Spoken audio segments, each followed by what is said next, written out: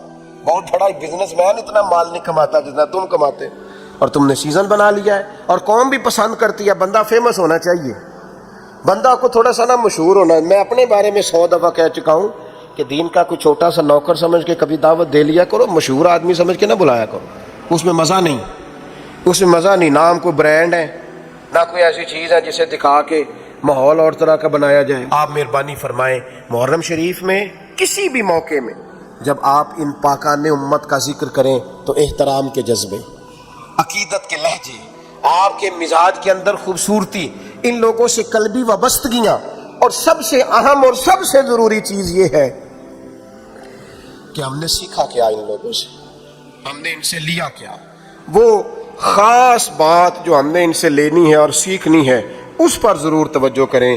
امام حسین کی زندگی کا سب سے بڑا درس کہ جب آپ حق کے لیے کھڑے ہوں تو بلیک میل نہیں ہونا۔ بچے ساتھ تھے نا امام حسین کے، شہید ہو گئے نا امام علی مقام کے سامنے، سب سے زیادہ بلیک میلنگ یہی ہوتی ہے نا، تیرے بچے ہیں، لیکن امام حسین نے فرمایا جب معاملہ حق کا ہو تو پھر حق دیکھا جاتا ہے، اولاد نہیں دیکھی جاتی۔ سب سے بڑا معاملہ یہی ہوتا ہے نا کہ ہم بھوکا پیاسا رکھیں گے، تو فرمایا رکھ لو، جب معاملہ حق کا ہو تو پھر بھوک پیاس نہیں دیکھی جاتی۔ اور سب سے زیادہ حد کیا کر سکتا ہے؟ کوئی مار ہی دے گا نا، شہید ہی کر دے گا، اس سے زیادہ کیا ہو سکتا ہے؟ تو امام حسین نے کہا جان جائے گی پر حق کا ساتھ نہیں چھوڑا جائے گا۔ یہ جو چھوٹی چھوٹی باتوں پہ مسلمان ڈپریشن، ٹینشن، پریشانی، میں کہتا ہوں جو بندہ امام علی مقام کی سیرت صحیح طریقے سے پڑھ لینا اور فکر حسین کو سمجھ لے، زندگی میں لفظ ٹینشن اس کی زبان پہ آ نہیں سکتا، لفظ پریشانی سوال ہی پیدا نہیں ہوتا، اس لیے کہ جتنی کوئی پریشانیاں آ سکتی تھی نا وہ ساری امام علی مقام پہ آئی، لیکن امام نے کسی پریشانی کو پریشانی سمجھا، انہوں نے اللہ کی رضا کی طرف توجہ رکھی۔ تو اس کو جب ہم سمجھ جائیں گے تو ماحول کچھ اور طرح کا ہو جائے گا۔ اللہ تعالیٰ مجھے اور آپ کو عمل کی توفیق دے۔